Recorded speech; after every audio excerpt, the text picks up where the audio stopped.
That was a bad week for England. Jesus Christ, I mean, we were nowhere near. We got an absolute humping from New Zealand at the Oval. I guess you kind of saw it coming, right? But, with all the changes and everything that's been going off with England. But by the way, it comes out Ben Stokes didn't even witness. This thing gets stranger and stranger. It's taken this bloody commission, some sort of commission, outside commission, nearly 2 weeks to investigate this, around 2 weeks now. We were told at the time that, there was no indication that Stokes and Atkinson were in any way the aggressors. They were in the wrong place at the wrong time. Now it comes out, Stokes didn't even witness it. So what the fuck have we been pissing around at for 2 weeks? It's so strange. I was watching McCullum's interview last night. It's almost like he doesn't really want Stokes to come back. I don't know if I'm reading that wrong.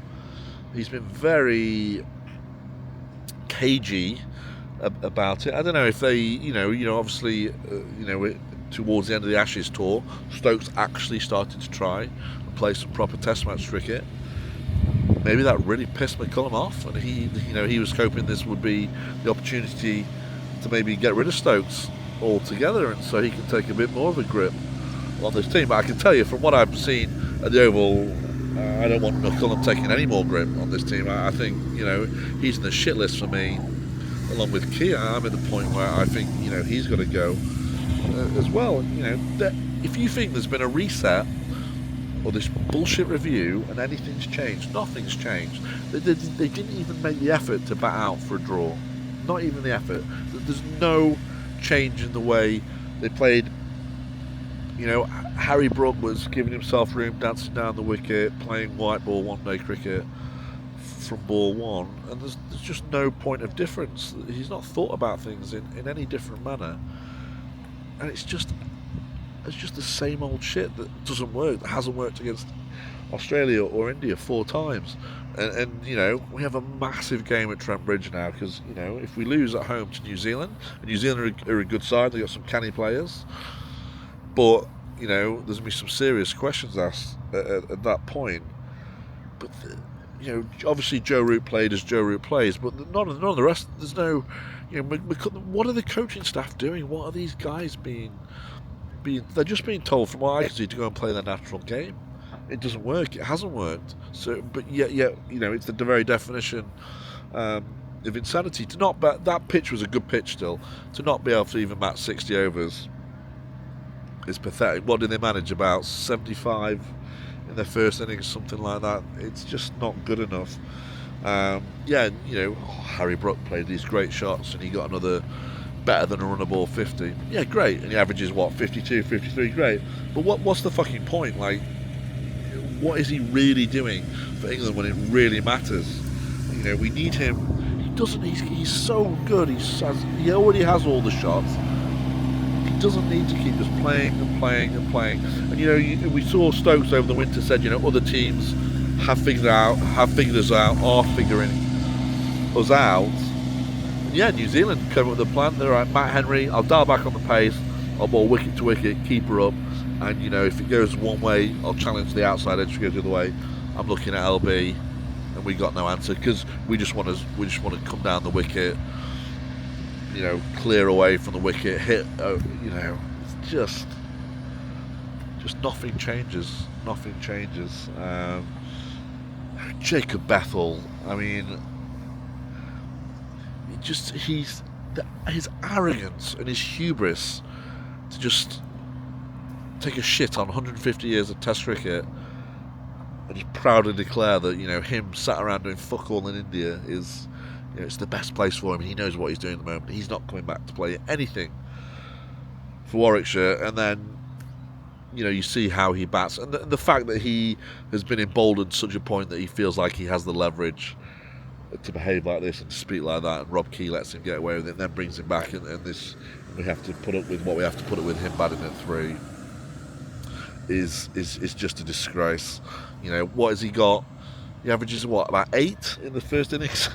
That's match cricket, and he's got about a third of his runs came in. That's one knock in Sydney, yet he's this golden boy who can seemingly do no wrong, who can seemingly do whatever the fuck he likes, pick his own schedule, even though he's in a full England contract, and come and go as he pleases.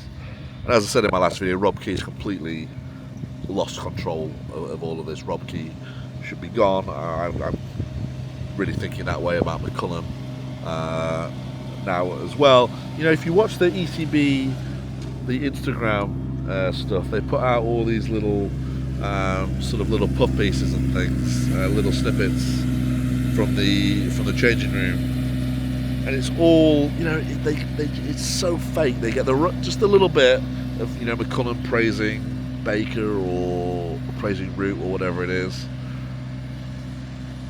You know, no. For me, it's like they're trying to pull the wool over our eyes and making out that this is some sort of healthy environment and this is, you know, some sort of team that's functioning well. But I'm afraid it's not. England have lost 6 of their last 8 Test matches. You know, who knows what's going to happen at Trent Bridge next week. It's good that we got Stokes back. I mean, if you ever wanted to see, not just from a leadership point of view, but as a balance in the side point of view, why we needed Stokes, you've seen it at the Oval in the last few days. You know, we don't have a plan B with the ball, so we'll pick some fast guys, and they're bowl short. Like, nobody thinks like Matt Henry. You know, I think they've just been told to go out and bowl fast. We saw that in Australia. The amount of short and wide bowling in Australia, if you remember that, especially in the pink ball test, was just shambolic. And like, they just don't learn. There's no progression. They're not thinking about the game right. They're not. Some of them aren't even playing county cricket to prepare to play for Test match cricket. You know, we had 3 mercenaries in the side. They've all retained their place at Trent Bridge. And yeah, you know, Rue had a tough time, dropped a couple of catches, but you know, at least he's showed he's committed. He wants to play county cricket. Has played county cricket. Has a very good record for a young age at county cricket. A record that's way beyond Bethel's, but yeah, he's straight back out immediately. And Archer, Bethel, and Cox, who've shown, like I said, have shown disdain for playing county cricket, and who've shown that, you know, playing Test match cricket for England isn't really a priority. They're retained again for next week, and it's. I don't know. I really don't know where we go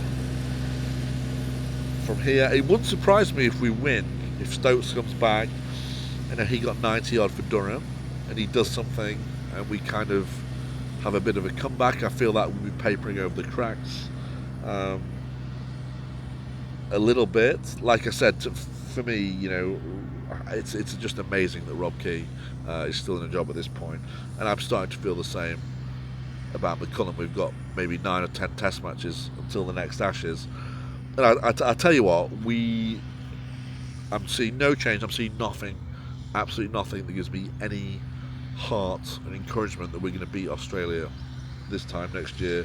The only slight positive maybe is Emilio Gay. He looks like a good player. He played well again, apart from running out Duckett in the first innings. But then the second innings, you know, Duckett shot just you know, if you watch the way Duckett and then Brook went about it, you'd think 2 things, right? Either one, it's third innings of the game, England is so far ahead, the position is impregnable, and we're setting a target and we're moving the game on as fast as we can. Or 2, it's 4th innings, last day, we're on the chase, you need 10, 12 and over, opposition slowing the game down, etc, etc, and we're chasing. Then you actually realise what the actual situation is, and it's just not appropriate for how these guys are playing, and they just don't learn. Yeah, it's been a really disheartening week from England. You know, New Zealand completely outthought them, outplayed them. You know, look at Glenn Phillips, and this is the thing. You know, Glenn Phillips came in, you know, and New Zealand were only scoring at what 2.7, 2.8, and then gradually up towards 3 and over. They took their time. They played old school Test match cricket in the first innings. You know, they got put in, and they absorbed some pressure. They weren't, you know, they didn't play stupid shots, and they kept the England bowlers who didn't have a spinner, so they kept the pace bowlers out there till their second, third, fourth spell, and then Phillips can come in and do what he did, and that's that's proper Test match cricket. We used to do that. Peterson used to come in after Trott and Cook and Strauss. You look at De Villiers used to come in after Smith, and Mackenzie and Amler and Callis. Even Viv Richards came in after Greenwich and Haynes, right? Gilchrist came in after War and Ponting, and it's old school Test match. Well, it's just not old school; it's just normal Test match cricket. You have to be prepared to absorb some pressure, and then you can go again later in the game. And Phillips did that superbly. And then I thought second time round. Look, Matt Henry was superb with the ball. Even Ravindra caught a catch, right? So it's picking up for New Zealand at that point. He batted well. As well, he's a lot of Yuvraj Singh in his batting, right? He's got lovely wrists. He's quite a languid player. What a lovely player to watch. When he got going, I really enjoyed watching him play. Obviously, I'm a sucker for a left-hander, and it was good to watch him play. But yeah, it's going to be interesting to see what happens next. Stokes is back as captain. What a strange affair it's all been. I'm going to do a video on that tomorrow. I honestly think McCullum wants Stokes gone. That's my reading between the lines take on that. But look, Robinson's back. I mean, is Archer fit? I mean, he mysteriously, when England needed him to bowl, he didn't bowl for a long time. I kind of feel like he's on, his body's on the point of breaking down, which isn't a surprise because he didn't play a Test for 4.5 years, right? So, what are we doing with the spinner? Jack Leach got 5 or 6 wickets again for Somerset this week. He has 140 Test match wickets. Why do we just not play Jack Leach? Do they think they're cleverer than us, or they can see things that we don't see, or it's just a baffling decision. Okay, we're not blessed with a great deal of spinners, but Jack Leach is the best. He can be relied on, so pick him. It's just a real strange time for English cricket at the moment, and this is a massive game on Thursday, because if this goes badly, the knives will be out, and rightfully so. But then, Kean McCullum probably should have gone after the Ashes, right? But now we've gone down this road. It's almost like we have to see it out until next year with them. But if we lose next week, I don't see how they can justify staying on. But it's not like football, is it, where managers or whatever get hired and fired pretty quickly. You tend to get fairly longer cycles in cricket. But I'll tell you what, we're miles away at the moment. I don't see anything that gives me heart that we're going to beat Australia, especially if the Aussie bowling attack can get themselves together for one last push. We'll not be able to cope with them. There's no way. We don't have the discipline. We don't have the know-how. We don't have the desire to dig in, and play differently, or play more seriously. It's an absolute shambles, and I think it comes from the top. I don't think McCullum is particularly bothered about coaching them. I think he wants to create a nice, pressure-free environment where they can go and do their thing. But unfortunately, it doesn't work. So it's got to change, right? So yeah. Anyway, I got to watch Derbyshire, Lancashire over the last few days. I'll flip the camera around. I'm at Queen's Park. I'm taking a break from London, so I'm at Queen's Park. What a beautiful ground. It's looking resplendent. It's being mowed at the moment. So we've got the Yorkshire game, Yorkshire-Derbyshire 2020. I think Derbyshire looking for 8 in a row at Queen's Park. This would make it. So we've got that coming up this weekend. So yeah, those are my thoughts on the test. I'm going to do a quick video about Stokes, McCullum and all that sort of stuff tomorrow, and I will speak to you again soon.